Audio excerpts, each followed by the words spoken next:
चलिए देखते हैं परीक्षा मंथन। करंट ऑफ सामान्य ज्ञान का वार्षिक सर्वेक्षण, करंट अफेयर्स त्रैमासिक लक्ष्य 2 जो है, इसमें हम लोग आज का एक नया अध्याय शुरू करेंगे। उससे पहले हम लोग ये आगामी एग्जाम परीक्षाएं जैसे कि ISPCS जो भी सरकारी एग्जाम है, इसमें आप लोग सारे के सारे एग्जाम के लिए बहुत ही उपयोगी बुक है। ठीक है, चलिए देखते हैं। चैप्टर का नाम है रक्षा प्रतिरक्षा। इससे पहले इंडेक्स देख लेते हैं। सौर वेदन उत्सव, संजय निगरानी प्रणाली, भीषो राष्ट्र missile system, anti ship short range missile का सफल परीक्षण, युद्धोपात, तमाल, एरो इंडिया 2025, फ्लाइट नीमो, DRDO की उसकी उपलब्धियाँ, हिम कवच यूनिफॉर्म, नीलगिरी सूरत और बगसीर नौसेना में शामिल, भार्गवास्त्र, अंकीची ड्रोन और सुपरसोनिक मिसाइल UAV 122, रक्षा सुधार वर्ष 2025, कंटेनर ADC 150, युद्ध अभ्यास। ठीक है, चलिए देखते हैं। अब सौर वेदन उत्सव के बारे में जानते हैं। 7 से 8 मार्च 2025 के बीच सौर वेदन उत्सव का आयोजन पहली बार बिहार के मोतिहारी में किया गया है। ठीक है, जो कहाँ किया गया? बिहार के जिला मोतिहारी, पूर्वी चंपारण जो बोलता है, मोतिहारी में किया गया है। इस कार्यक्रम का उद्देश्य भारतीय सेना, वायुसेना और नौसेना की सैन्य शक्ति का जीवंत प्रदर्शन तथा युवाओं के सशस्त्र बलों में शामिल होने के लिए प्रेरित करना है। अब संजय निगरानी प्रणाली। 24 जनवरी 2025 को केंद्रीय रक्षा मंत्री राजनाथ सिंह ने साउथ ब्लॉक नई दिल्ली से संजय युद्ध क्षेत्र निगरानी प्रणाली BSS को हरी झंडी दिखाई है। मुख्य बिंदु, यह एक युद्ध क्षेत्र स्वचालित निगरानी प्रणाली है जो सभी जमीनी और हवाई युद्ध क्षेत्र सेंसर से प्राप्त इनपुट को एकीकृत करती है, उनकी सत्यता की पुष्टि करने के लिए उनका प्रसंस्करण करती है, दोहराव को रोकती है और उन्हें एकीकृत करके सुरक्षित सेना डेटा नेटवर्क और सैटेलाइट संचार नेटवर्क पर युद्ध क्षेत्र का एक समान निगरानी चित्र तैयार करती है। यह अत्याधुनिक सेंसर और अत्याधुनिक विश्लेषण से सुसज्जित है। यह विशाल भूमि सीमाओं की निगरानी करेगा और घुसपैठ को रोकेगा, अद्वितीय सटीकता के साथ स्थितियों का आकलन करेगा और खुफिया निगरानी और टोही में एक बल गुणक साबित होगा। अब इससे कमांडरों को नेटवर्क के केंद्रित वातावरण में पारंपरिक और उप पारंपरिक दोनों तरह के ऑपरेशन करने में मदद मिलेगी। अब इन प्रणालियों को भारतीय सेना के सभी परिचालन ब्रिगेडों, डिवीजनों और कोर में 3 चरणों में मार्च से अक्टूबर 2025 तक शामिल किया जाएगा, जिसे रक्षा मंत्रालय MOD में सुधारों का वर्ष घोषित किया गया है।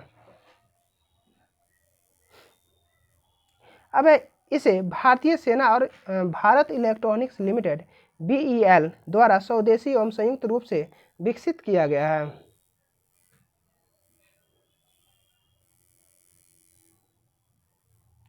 यह युद्ध क्षेत्र की पारदर्शिता को बढ़ाएगा और एक केंद्रशासित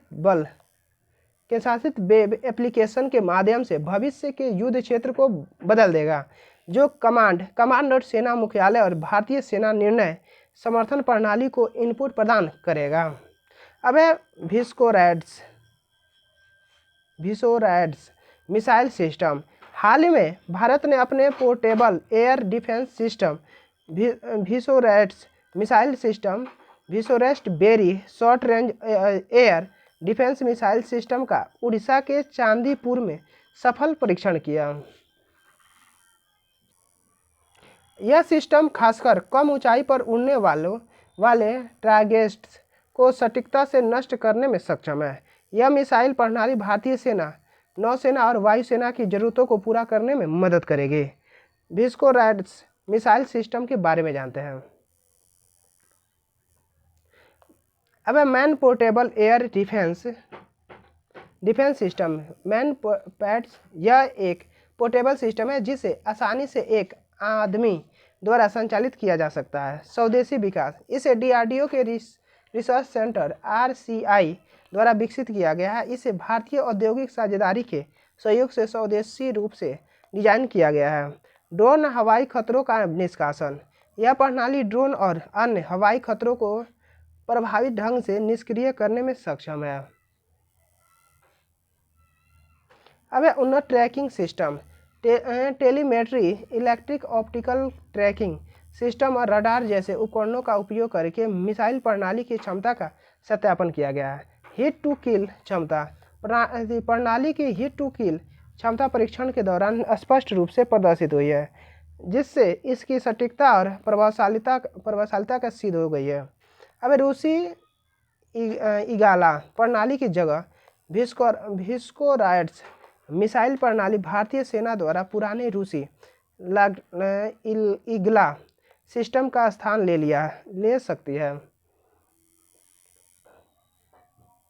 जो अब तकनीकी दृष्टि से पिछड़ा हुआ माना जाता है।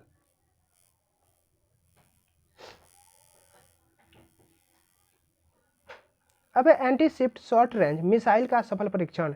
फरवरी 2025 में भारतीय नौसेना ने रक्षा अनुसंधान और विकास संगठन DRDO के सहयोग से स्वदेशी रूप से विकसित नौसेना anti shift missile short range NASM ESR का उड़ीसा के चांदीपुर स्थित एकीकृत परीक्षण रेंज ITR से भारतीय नौसेना KC किंग MK 42वीं हेलीकॉप्टर से सफल परीक्षण किया है।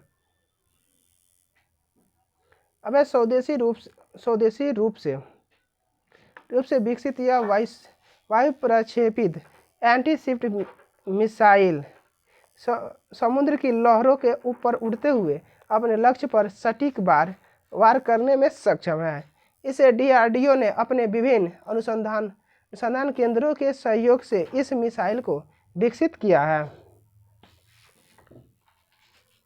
अब युद्धपोत तमाल, जून 2025 में रूस के यांतर शिपयार्ड में बनाया गया आधुनिक multi role stealth guided missile युद्धपोत तमाल भारतीय नौसेना के बेड़े में शामिल होगा। इसके बाद भारतीय नौसेना के बेड़े में केवल स्वदेशी युद्धपोतों को ही शामिल किया जाएगा। विदित हो कि वर्ष 2016 में भारत और रूस के बीच 4 तलवार क्लास स्टेल्थ फ्रीगेट्स बनाने के लिए समझौता हुआ था। इसमें से 2 रूस में और 2 भारत में बने थे। अब रूस में बनने वाले 2 वारशिप में से पहला INS तुसील पहले ही भारतीय नौसेना में शामिल किया जा चुका है। अब युद्धपोत तमाल के बारे में, तमाल भारतीय नौसेना का सबसे घातक वारशिप है। इसकी गति समुद्र में 30 नॉटिकल मील प्रति घंटे की है। अब इसमें एंटी शिप्ट ब्रह्मोस मिसाइल लगी है, जो दुश्मन के जहाज़ों को नष्ट करने में सक्षम है। यह वारशिप एक बार में 3000 किलोमीटर तक की दूरी तय कर सकता है। इसे खास तौर पर पनडुब्बी रोधी युद्ध के लिए डिजाइन किया गया है। इसमें एंटी सबमरीन रॉकेट्स और टारपीडो लगे हैं, जो दुश्मन की पनडुब्बियों से निपटने में मदद करते हैं। इस वारशिप एक हेलीकॉप्टर को भी तैनात किया जा सकता है। अब इसका वजन 3900 टन है, जो इसे एक मजबूत और स्थिर युद्धपोत बनाती है। एरो इंडिया 2025 10 से 14 फरवरी 2025 के बीच कर्नाटक की राजधानी बेंगलुरु के येलहंका एयरफोर्स स्टेशन में एरो इंडिया 2025 का आयोजन किया गया। विदित हो कि यह एरो इंडिया का 15वां संस्करण था।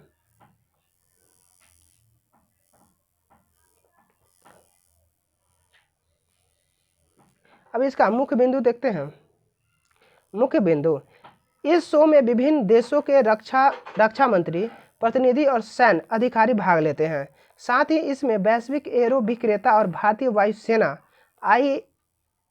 IAF इसमें भाग लेते हैं। एरो इंडिया 2025 की थीम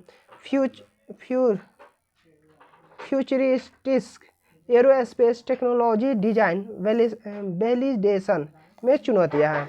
यह सहयोग और व्यावसायिक साझेदारी को बढ़ावा देते हुए एरोस्पेस प्रौद्योगिकी में भारत की बढ़ती क्षमता को उजागर करना है। यह भारत का एक द्विवार्षिक एरो शो है जो विमानन प्रदर्शित है। इसे रक्षा प्रदर्शनी संगठन, रक्षा उत्पादन विभाग और रक्षा मंत्रालय द्वारा आयोजित किया जाता है। इसका आयोजन बेंगलुरु में होता है। यह देश की तकनीकी शक्ति और नवाचारों को प्रदर्शित करता है। यह कार्यक्रम वैश्विक उद्योग जगत के दिग्गजों, सरकारी अधिकारियों और प्रौद्योगिकी विशेषज्ञों और रक्षा रणनीतियों को एक मंच पर लाता है। अब है पॉइंट निमो क्या है? जनवरी 2025 में भारतीय नौसेना की 2 युवा महिला अधिकारियों ने नाविका सागर परिक्रमा सेकंड के तहत विश्व का चक्कर लगाने के अपने प्रयास के तहत पोत INSV तारिणी पर सवार होकर दक्षिण प्रशांत क्षेत्र में पॉइंट नीमो को पार किया। पॉइंट नीमो, जिसे दुर्गमता का महासागरीय ध्रुव भी कहा जाता है, उसको पृथ्वी पर किसी भी भूभाग से सबसे दूरस्थ बिंदु होने का गौरव प्राप्त है।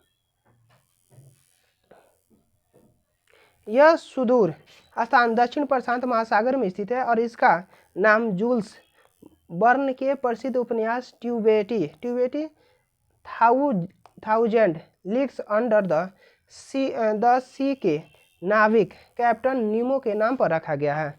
अब निकटतम भूभाग से लगभग 2688 किलोमीटर दूर स्थित यह पृथक स्थान अपनी अत्यधिक दूरस्थता के लिए प्रसिद्ध है, जहां निकटतम मानवीय उपस्थिति अक्सर ऊपर परिक्रमा कर रहे अंतर्राष्ट्रीय अंतरिक्ष स्टेशन पर होती है।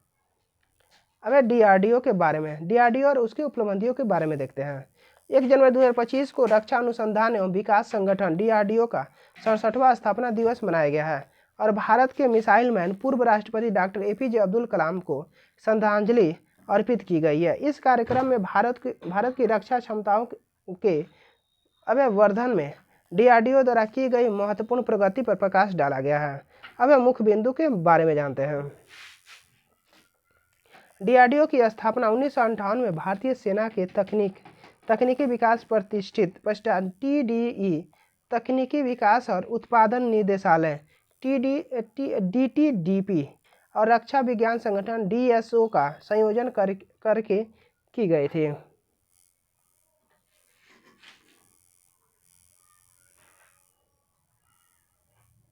अब विदित हो कि DRDO भारत सरकार रक्षा मंत्रालय के अनुसंधान एवं विकास विंग है।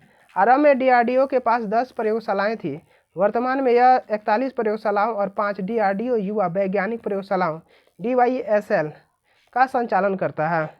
DRDO का मार्गदर्शक सिद्धांत वलस्य मूल विज्ञानम शक्ति विज्ञान में निहित है, जो राष्ट्र को शांति और युद्ध दोनों ही स्थिति में मार्गदर्शन करता है। अब इसका मिशन तीनों सेनाओं की आवश्यकताओं के अनुसार भारतीय सशस्त्र बलों को अत्याधुनिक हथियार प्रणाली और उपकरणों से लैस करते हुए महत्वपूर्ण रक्षा प्रौद्योगिकियों को तथा प्रणालियों में आत्मनिर्भर होना है। DRDO के प्रौद्योगिकी क्लस्टर और प्रमुख उल्लेखनीय उपलब्धियां। अब DRDO रक्षा प्रौद्योगिकी के विभिन्न क्षेत्रों में विशेषज्ञता रखा है, जो स्वदेशी सैन्य क्षमताओं के निर्माण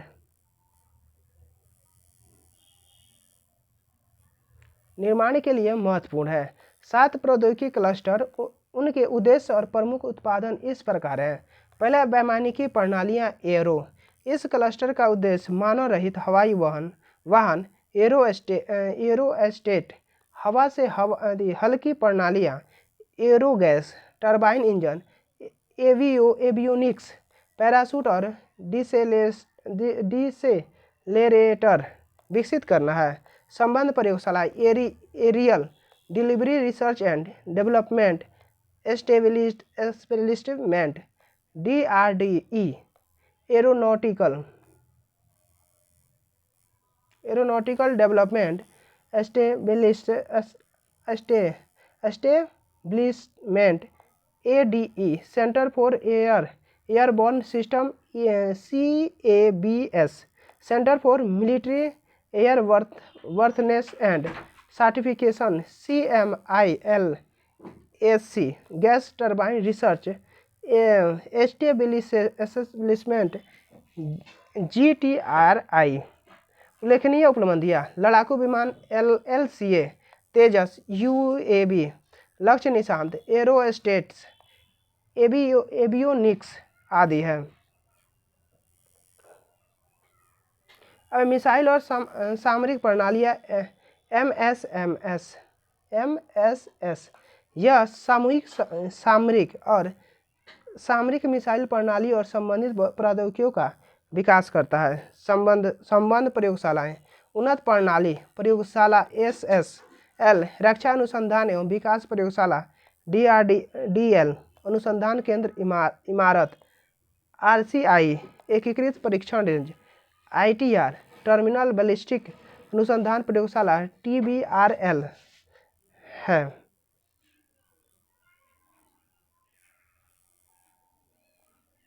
अब उल्लेखनीय उपलब्धियां: अग्नि, पृथ्वी और धनुष जैसी सामरिक मिसाइलें, आकाश नाग और त्रिशूल जैसी सामरिक मिसाइलें, क्रूज मिसाइलें, ब्रह्मोस आदि।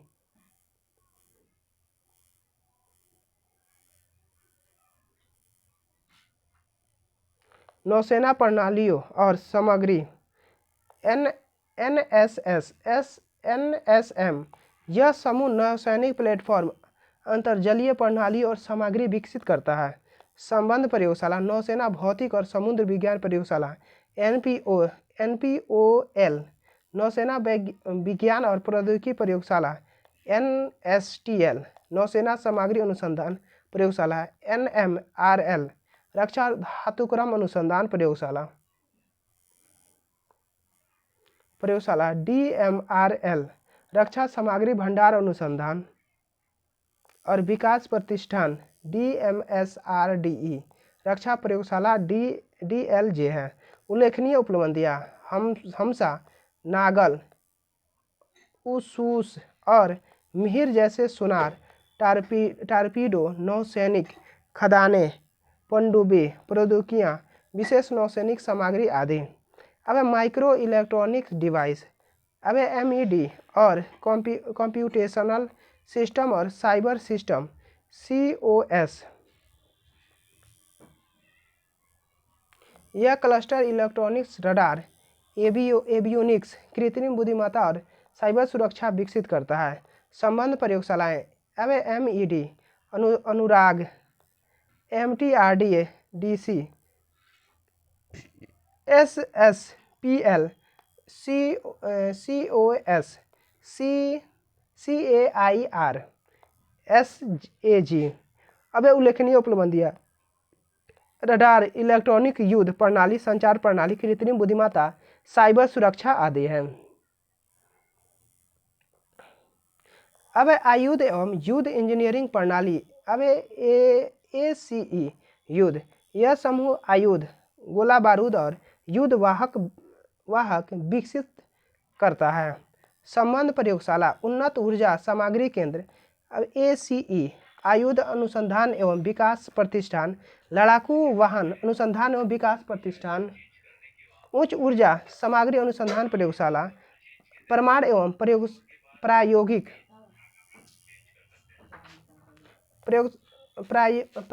प्रतिष्ठान, अनुसंधान एवं विकास प्रतिष्ठान। अब उल्लेखनीय उपलब्धियां: अर्जुन टैंक, पिनाक, MBRL, आयुध, गोला बारूद, विस्फोटक आदि है। इलेक्ट्रॉनिक्स और संचार प्रणाली CS, यह समूह सैन्य इलेक्ट्रॉनिक सेंसर और संचार प्रणाली विकसित करता है। संबंध प्रयोगशालाएं के बारे में जानते हैं। अब DEAL, DLRL, LRDE, IRD, MTRDC। उल्लेखनीय उपलब्धियां: रडार, इलेक्ट्रॉनिक युद्ध प्रणाली, संचार प्रणाली आदि है।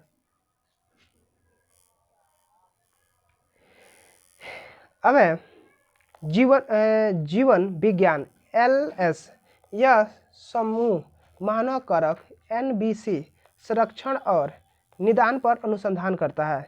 अब लैब संलग्न DEBEL, DFRL, DIBER, DIHAR, DIPAS, DIPR ये लैब्स संलग्न है। उल्लेखनीय उपलब्धियां जीवन समर्थन प्रणाली, NVC संरक्षण, निदान, खाद्य अनुसंधान है। अब है DRDO, क्या है? DRDO के बारे में जानते हैं।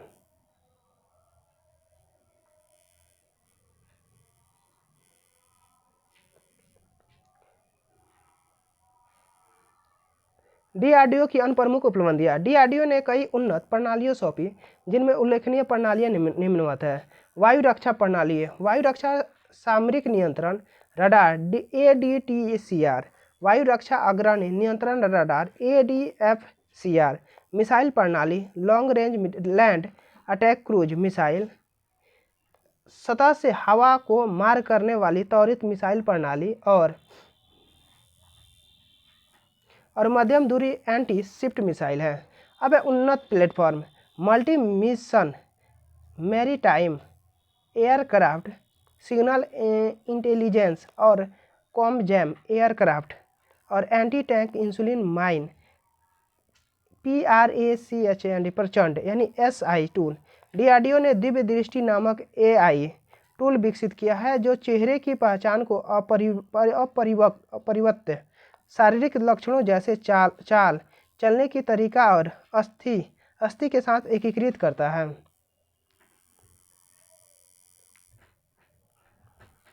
प्रमुख कार्यक्रम, दो प्रमुख कार्यक्रम उन्नत माध्यम लड़ाकू विमान AMCA का full scale engineering development FSED और आंध्र प्रदेश में एक मिसाइल परीक्षण रेंज की स्थापना को सुरक्षा पर कैबिनेट समिति CCS द्वारा स्वीकृति दी गई है। अब मिसाइल प्रणालियाँ, हवा से हवा मार करने वाली मिसाइल MICA अस्त्र मिसाइल है। अब सतह से हवा में मार करने वाली मिसाइलें त्रिशूल, आकाश और ब्राक 8 है। सतह से सतह पर मार करने वाली मिसाइलें अग्नि, पृथ्वी, धनुष, शौर्य है। क्रूज मिसाइलें ब्रह्मोस और निर्भय है।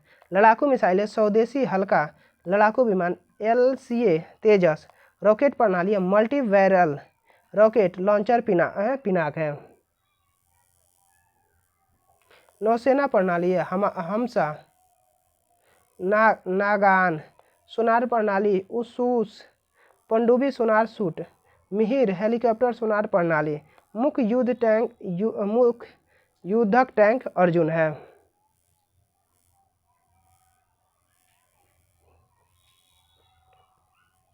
अब मानव रहित हवाई प्रणाली USA, लक्ष्य है प्रशिक्षण के लिए पुनः प्रायोज हवाई लक्षण प्रणाली जिसे भूमि जहाज से लक्ष्यों के साथ प्रक्षेपित किया जा सकता है। अब निशांत स्वायत्त उड़ान और पैराशूट रिकवरी के साथ निगरानी एवं तोपखाने के सुधार हेतु बहु मिशन UAV है। अब हिम कवच यूनिफॉर्म, हवा में ही DRDO ने सियाचिन और लद्दाख जैसे भीषण ठंडे इलाकों में तैनात सैनिक के लिए तनाया हिम कवच यूनिफॉर्म लॉन्च किया है। यह यूनिफॉर्म 60 डिग्री सेंटीग्रेड तक के तापमान में -60 डिग्री सेंटीग्रेड तक के तापमान में प्रभावी है और इसे मॉड्यूलर डिजाइन में तैयार किया गया है। मल्टी लेयर सिस्टम गर्मी बनाए रखने और आराम के लिए इंसुलेटर लेयर है। अब मौसम के अनुकूल जरूरत के अनुसार लेयर जोड़ या हटा सकते हैं।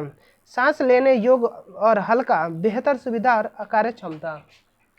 पहले इस्तेमाल होने वाले ECWCS सिस्टम की तुलना में हिम कवच अधिक इंसुलेशन और ठंड से सुरक्षित प्रदान करता है, जिसमें जवानों का सियाचिन जैसे इलाकों में काम करना आसान होगा। यह मेक इन इंडिया पहल के तहत विकसित किया गया एक बड़ा कदम है जो जवानों की क्षमता और सुरक्षा में नई ऊंचाई पर ले जाएगा। अब नीलगिरी, सूरत और बगसीर नौसेना में शामिल। 15 जनवरी 2025 को भारतीय नौसेना ने 2 स्वदेशी रूप से निर्मित युद्धपोतों और एक डीजल इलेक्ट्रॉनिक पनडुब्बी को शामिल किया है। ये दोनों युद्धपोत और पनडुब्बियों के मझगांव डाक शिप बिल्डर्स लिमिटेड द्वारा बनाया गया है। सूरत और नीलगिरी को भारतीय नौसेना के युद्धपोत डिजाइन ब्यूरो द्वारा डिजाइन किया गया है। अब नीलगिरी फ्रिगेट, यह प्रोजेक्ट 17A के तहत बनाए जा रहे हैं 7 फ्रिगेट में से पहला, और इसमें महत्वपूर्ण स्टेल्थ विशेषताएं हैं जिससे यह दुश्मन के रडार से छिपा सकता है। अब है सूरत डिस्ट्रॉयर, यह प्रोजेक्ट 15वीं के तहत निर्मित प्रमुख डिस्ट्रॉयर है। यह Kolkata class project 15A destroyer का एक उन्नत संस्करण है। इसमें डिजाइन और क्षमता में महत्वपूर्ण सुधार किए गए हैं।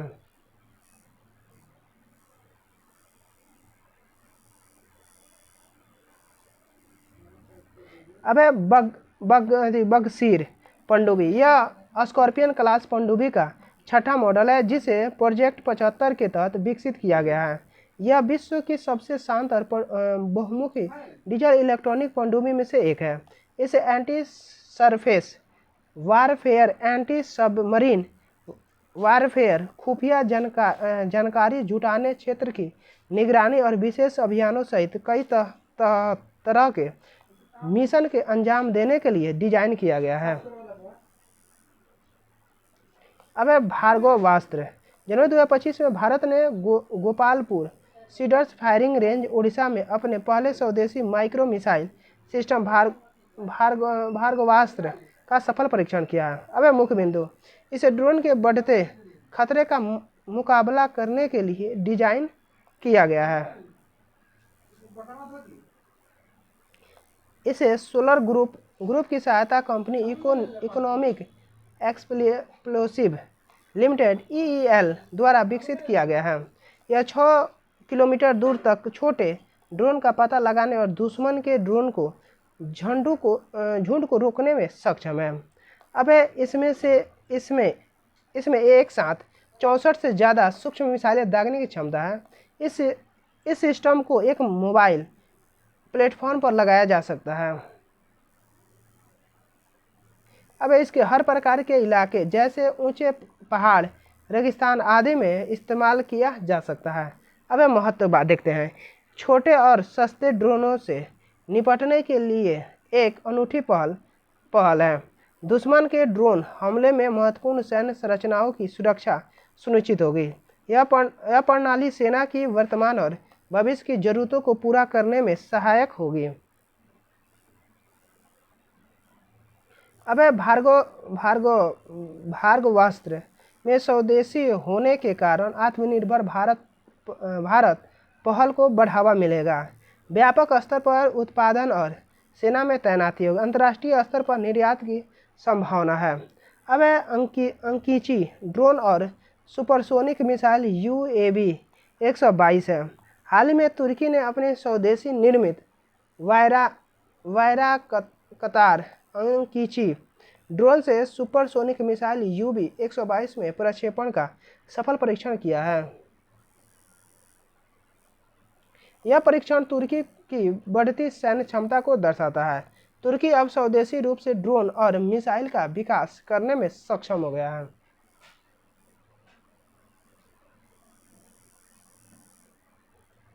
अब वायर कतार अंकीची ड्रोन तुर्की ड्रोन निर्माता कंपनी वायर द्वारा विकसित किया गया है। ये एक दीर्घावधि मानव रहित लड़ाकू वायुयान है UCAV। यह हवा से जमीन और हवा से हवा में हमला करने में सक्षम है। अब रक्षा सुधार वर्ष 2025 के बारे में जानते हैं। 1 जनवरी 2025 को रक्षा मंत्रालय ने 2025 को रक्षा सुधार वर्ष घोषित किया, जो अपने सशस्त्र बलों के आधुनिकीकरण एवं सुदृढ़ीकरण के प्रति प्रतिबद्धता को दर्शाता है। अब मुख्य बिंदु, देश की संप्रभुता, क्षेत्रीय अखंडता एवं सामरिक हितों की रक्षा के लिए एक मजबूत और आधुनिक सेना आवश्यक है। यह साइबर, अंतरिक्ष एवं पारंपरिक युद्ध सहित बहुक्षेत्रीय संघर्षों से निपटने के लिए तत्परता सुनिश्चित करता है। इसके तहत वर्ष 2025 में निम्नलिखित सुधार किए जाएंगे। एकीकृत थिएटर कमांड का संचालन। यह एकीकृत कमांड सेना, नौसेना एवं वायुसेना को एकीकृत करके तीनों सेनाओं के बीच तालमेल को बढ़ाएगा। प्रत्येक कमांड साझा संसाधनों का उपयोग करके विशिष्ट भौगोलिक चुनौतियों का समाधान करेगा। संसाधनों के उपयोग के अनुकूलित करता है और डोमेन के संयुक्त संचालन को सुनिश्चित करता है। अब है तकनीक प्रगति, साइबर सुरक्षा, अंतरिक्ष संचालन एवं उभरती प्रौद्योगिकियों पर जोर। अब है artificial intelligence, machine learning, hypersonic system, robotics, multi domain एकीकृत संचालन पर ध्यान केंद्रित करना। अब है सुव्यवस्थित खरीद, तीव्र क्षमता विकसित विकास के लिए अधिग्रहण प्रक्रिया का सरलीकरण, स्वदेशी विनिर्माण और वैश्विक प्रतिस्पर्धा को बढ़ावा देना, सहयोग और एकीकरण, रक्षा हितधारकों के बीच मतभेद को दूर करना, सार्वजनिक निजी भागीदारी एवं प्रौद्योगिकी हस्तांतरण को प्रोत्साहित करना है, रक्षा एवं नागरिक उद्योगों के बीच सहयोग करना है। अब निर्यात उन्मुख दृष्टिकोण, भारत को रक्षा उत्पादों के लिए विश्वसनीय निर्यात के रूप में स्थापित करना, विदेशी मूल उपकरणों निर्माताओं OEMs के साथ साझेदारी का निर्माण करना है, अनुसंधान एवं विकास R&D, रक्षा प्रौद्योगिकियों में नवाचार के लिए अनुसंधान एवं विकास को मजबूत करना है।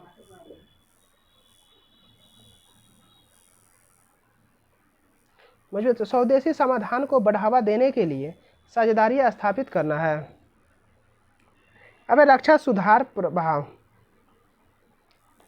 ये सुधार भारत की संप्रभुता एवं सुरक्षा सुनिश्चित करेंगे तथा उभरते खतरे से निपटने के लिए एक मजबूत रक्षा बुनियादी ढांचा उपलब्ध कराएंगे। यह निर्यात क्षमताओं के साथ आत्मनिर्भर रक्षा शक्ति बनाने के भारत के लक्ष्य को बढ़ावा देता है तथा आर्थिक विकास में योगदान देता है। अब इससे भारत की वैश्विक रक्षा साझेदारी मजबूत होगी एवं अत्याधुनिक सैन्य प्रौद्योगिकियों में अग्रणी के रूप में इसकी स्थिति मजबूत होगी। हाल ही में किए गए रक्षा सुधार के बारे में जानते हैं।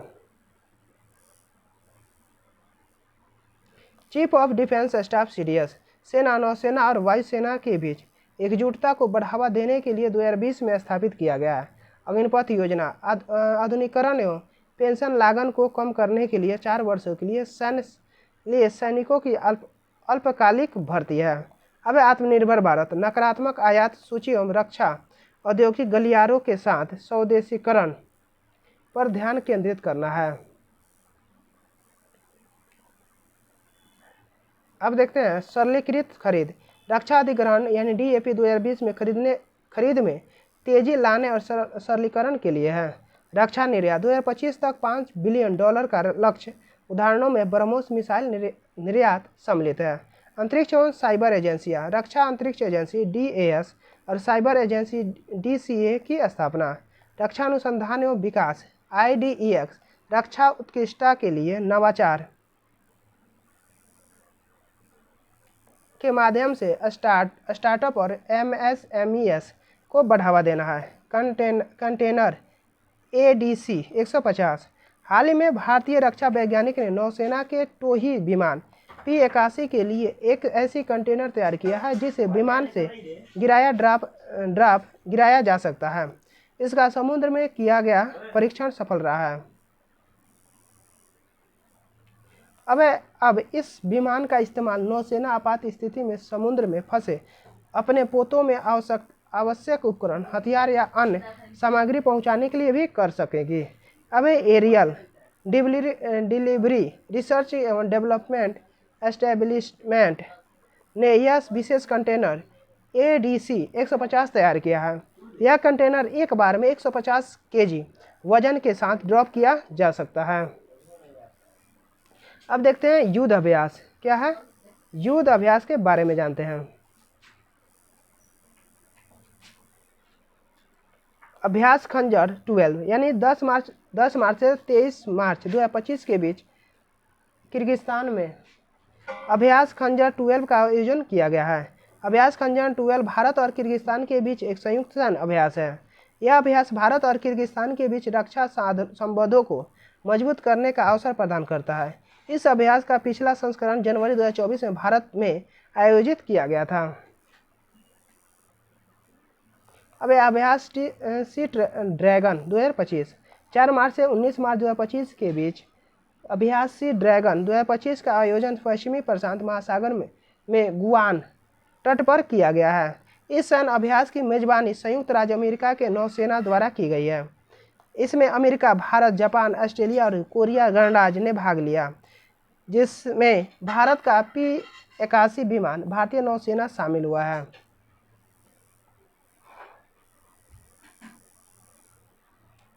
अब यह एक वार्षिक बहुपक्षीय नौसैनिक सैन्य अभ्यास है जिसे वर्ष 2019 में शुरू किया गया है। अब साइक्लोन थर्ड भारत और मिस्र के बीच संयुक्त विशेष बल अभ्यास साइक्लोन का तीसरा संस्करण 10 फरवरी 2025 को 23 फरवरी 2025 के बीच राजस्थान में महाजन फील्ड फायरिंग रेंज में आयोजित किया गया है। यह एक वार्षिक अभ्यास है जिसे दोनों देशों में बारी बारी से आयोजित किया जाता है। वह पिछला संस्करण जनवरी 2024 में मिस्र में आयोजित हुआ था। यह रेगिस्तान, अर्ध रेगिस्तान इलाकों में आतंकवाद विरोधी अभियानों का अभ्यास है। अब अभ्यास धर्म गार्डियन 2025 के बारे में जानते हैं। अब 24 फरवरी से 9 मार्च 2025 के बीच जापान के पूर्वी फुजी युद्धाभ्यास प्रशिक्षण क्षेत्र में भारत जापान संयुक्त सैन्य अभ्यास धर्म गार्डियन के 6ठे संस्करण का आयोजन किया गया है। धर्म गार्डियन भारत और जापान के बीच एक वार्षिक सैन्य अभ्यास है। अब देखते हैं, इसका आयोजन बारी बारी से भारत और जापान में किया जाता है। पिछले अभ्यास फरवरी मार्च 2024 में राजस्थान भारत में आयोजित हुआ था। इस सैन्य अभ्यास का मुख्य उद्देश्य संयुक्त राष्ट्र के अधिदेश के तहत शहरी युद्ध और आतंकवाद विरोधी अभियानों में अंतर संचालन को बढ़ाना है। इसकी शुरुआत वर्ष 2019 में की गई थी।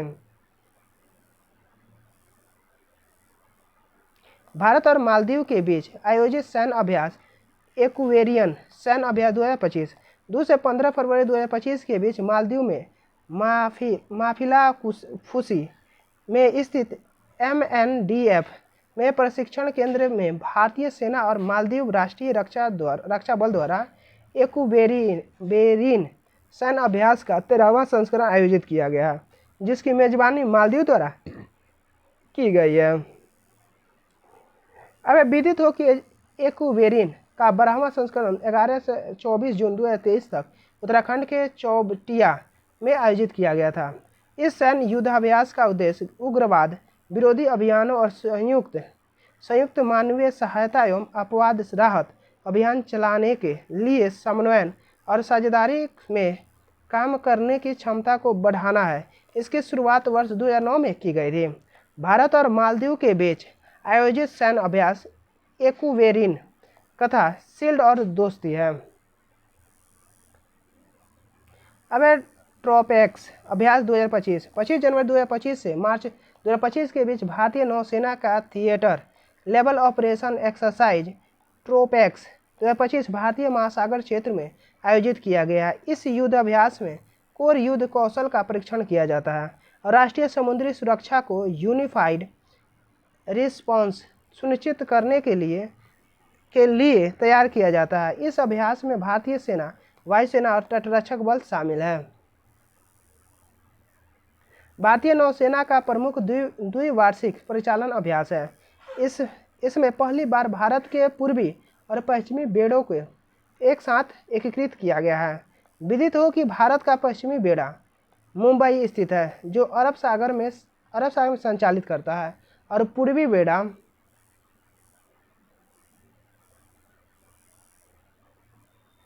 विशाखापट्टनम में स्थित है, जो बंगाल की खाड़ी और हिंद प्रशांत क्षेत्र की सुरक्षा देखता है। यह अभ्यास विभिन्न चरणों में आयोजित किया गया है। बंदरगाह और समुद्र, साइबर और इलेक्ट्रॉनिक युद्ध संचालक, लाइव हथियार फायरिंग। अब है उभयचर अभ्यास सैन्य अभ्यास विंग्ड रेडर्स। फरवरी 2025 में भारतीय थल सेना और भारतीय वायु सेना ने पूर्वी कमान में विंग रेडर्स नामक एक व्यापक संयुक्त प्रशिक्षण अभ्यास आयोजित किया। विशेष हवाई अभियानों पर केंद्रित इस अभ्यास का उद्देश्य अंतर सेवा तालमेल को बढ़ाना और मजबूत करना था। यह अभ्यास भारत सरकार द्वारा देश में एकीकृत थिएटर कमांड स्थापित करने के प्रयास का हिस्सा है, जिसमें सशस्त्र बलों के बीच अंतर संचालनीयता एक महत्वपूर्ण घटक के रूप में शामिल है। अब भारत नेपाल संयुक्त सैन्य अभ्यास सूर्य किरण क्या है? सूर्य किरण। भारत और नेपाल संयुक्त सैन्य सूर्य किरण 31 दिसंबर 2024 को 13 जनवरी 2025 के बीच नेपाल के सलझंडे में सैन्य अभ्यास सूर्य किरण के 18वें संस्करण का आयोजन किया गया, जिसमें भारतीय सेना की टुकड़ी का नेतृत्व 11वीं गोरखा राइफल्स की एक बटालियन द्वारा किया गया, जबकि नेपाली सेना की टुकड़ी का प्रतिनिधित्व श्री जंग बटालियन द्वारा किया गया। यह अभ्यास एक वार्षिक प्रशिक्षण कार्यक्रम है, दोनों देशों में बारी बारी से आयोजित किया जाता है। भारत नेपाल सैन्य अभ्यास सूर्य किरण 2011 में आरंभ हुआ था और तब से यह अभ्यास दोनों देशों की सेनाओं द्वारा रक्षा सहयोग और पारस्परिक को बढ़ावा देने के लिए किया जाता है। सूर्य किरण अभ्यास का उद्देश्य जंगल में युद्ध, पहाड़ों में आतंकवाद विरोधी अभियानों और संयुक्त राष्ट्र चार्टर के अंतर्गत मानवीय सहायता और आपदा राहत में अंतर संचालन क्षमता को बढ़ाना है। ठीक है, यहाँ पे हमारा चैप्टर रक्षा समाप्त होता है। अगला चैप्टर है अधोसंरचना परिवहन एक ऊर्जा। ठीक है, जो कि अगला वीडियो में देखेंगे। Thank you for watching. Like share and subscribe please.